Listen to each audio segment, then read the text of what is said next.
Voor die ano passado, nós mandamos uma carta, entre outros, para a CFT e BISA, que o nosso ministro-presidente não tem vontade política para cumprir com a reforma, não. Maneira acordada lá no paquete. E vamos, nós temos razão, a scrap BTW. Afirma para introduzir BTW, afirma a reforma fiscal e agora aqui a gewoon riba na mês a decidir na nota cumprir com a reforma fiscal.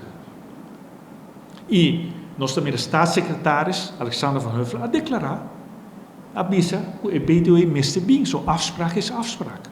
Se a nota bem 2023, le bem 2024.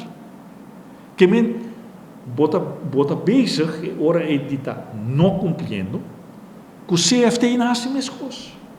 CFT a exigir que tem surplus de begroting na ano 2023, voor die ano 2023, para se não como se paga o débito, na gewoon bisa não, para 2023 nem para 2024, também tem surplus.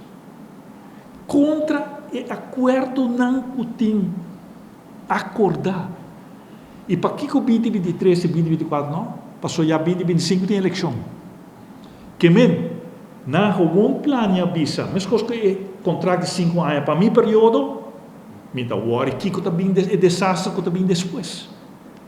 Para mi período para governar e não perder voto e não tem onrust, então assim aqui tá toma turgeneração para cover não interesse tão político de partido político MEP e a consequência não está bem depois para sobre cifra da cifra.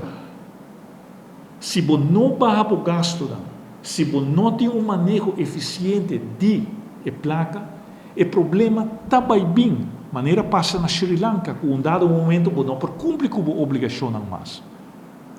Então, é semicamente que você não está worried com o interesse general, você está worried com o interesse do partido, com me por lograr não perder voto e queda na mão e regra custa com a medida que regra para mim, então me não está worried que consequência tem para o interesse general.